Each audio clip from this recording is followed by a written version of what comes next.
We are now coming to the problem concerning how the Qur'an itself, how this book here, the Qur'an, got to earth.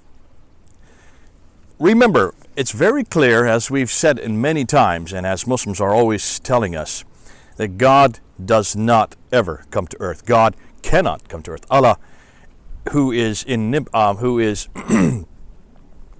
the eternal being, cannot take on human form, because that means that the eternal loses his eternality.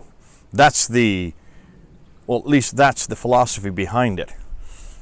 So Allah himself, or whatever sex he is, Allah is incapable of entering time and space and coming to earth. Now immediately you can see that there's a completely different God than what we're talking about in the Bible. The biblical God comes to earth all the time. It has no difficulty coming to earth.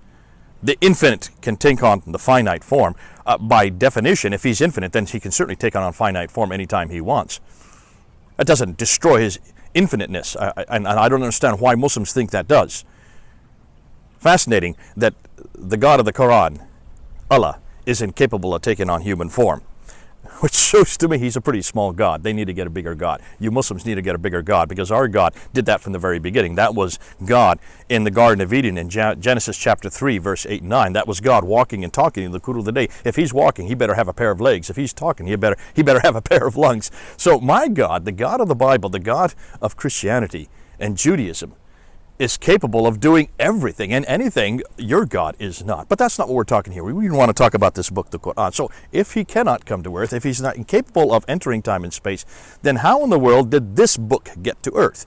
Since this is also an eternal book.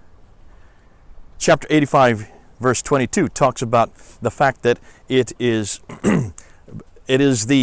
a tablet, this eternal tablet, though it doesn't say so in that, preserved tablet. And of course all the exegetes, and this is where Muslims need to go back to their own exegetes, they all intimate that this is an eternal tablet, that they have always existed and uncreated, and that's why Muslims say this is the uncreated Quran. Now right there you've got a problem, because if it's uncreated, it's eternal, and Allah is uncreated and he is also eternal, you've got a duality. You've got two eternal beings that are uncreated. How can you do so, and how could God be one if there is a tablet next to him, has always been uncreated like him? That means he's sharing in his eternality with an inanimate object, in this case a tablet. Try to defend that one. I'd like to see Muslims, any Muslim, try to defend that one. But again, I'm not here to really attack that. That's not really where I'm here. I really want to get to this idea, how did this eternal tablet, how did this eternal Quran that has always existed, how did it get to earth if Allah is incapable of bringing it himself? If Allah is incapable of even entering time and space, then how did it come down to be written as we see here? This is a book. This is a written book.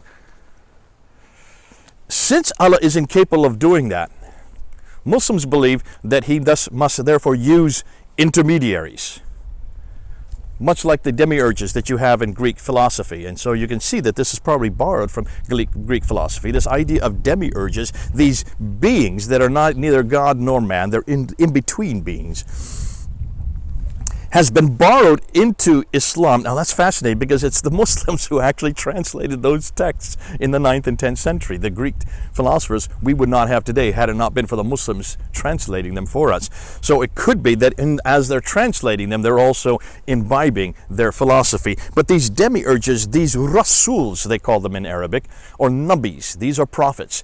Though they're not intermediary beings in that they are somewhere between heaven and earth, they are humans, but they have a higher status than anybody else, these rasuls. Now, according to tradition, there's 124,000 of these rasuls, these nabis. But when you look at the Quran itself, it only refers to 4 of them. There are only 4 that are listed.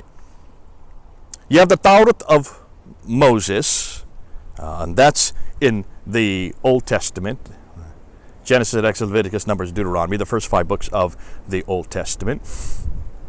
You have the Zabur of David, which would be the Psalms. That's what we call the Psalms. Thirdly, you have the Injil of Jesus, and then fourthly, you have the Qur'an of Muhammad himself. So you have those four: Tawrat, Zabur, Injil, and Qur'an. Those are the only four we know about. There's the only four that Muslims refer to. So what happened to the 123,996 other codices or revelations? Because every prophet is to have a revelation. What happened to the other 123,996? That's rather inept that God was not able to preserve it. And it says very clearly in the Quran that God can preserve His Word. In fact, He does preserve His Word. Look in Surah chapter 10, verse 15, chapter 15, verse 9, and chapter 18, verse 27. It's very clear that Allah preserves His Word. So how could He not preserve these 123,996 other ones? What happened to them? Where are they? Where are all these hundreds of thousands of revelations that no longer exist today? And all we have is four. All we have is four. And even Muslims tell me all the time that even the four that we do have are corrupted. They're not the same four that Allah sent down to His rasuls. So there is another problem, because that seems to suggest that God is even not unable to protect that which does exist, those which did get preserved, those which did make their way and are still in existence today. Allah is not able to even preserve them. Can you see, the more we investigate the Quran, the more we investigate the book, the more we investigate Revelation, we can see there's an awful lot of problems that Muslims have yet to deal with. So, how did this get to earth? How did God do this? What was He able to do? What did He use to bring it to earth? That's the first question I leave for you Muslims. How did Allah get this book down to earth if He could not enter time and space? If He was incapable to do so? If He's not big enough a God to do so, like our God that we have in the Bible? Then where did this book come from? Who then is the author of this book? You can't say Allah, because Allah doesn't enter time and space. That's already well known. You can't say Muhammad, because he could not read or write. Zayd ibn Thabit, perhaps. We've talked about that in the historical critique. Man, this is a hard problem for you Muslims. Well, I leave it there for you. I ask you now to come up with some type of solution. How in the world did God get this book into a written form so that we could read it, so that we have it here in our hands today?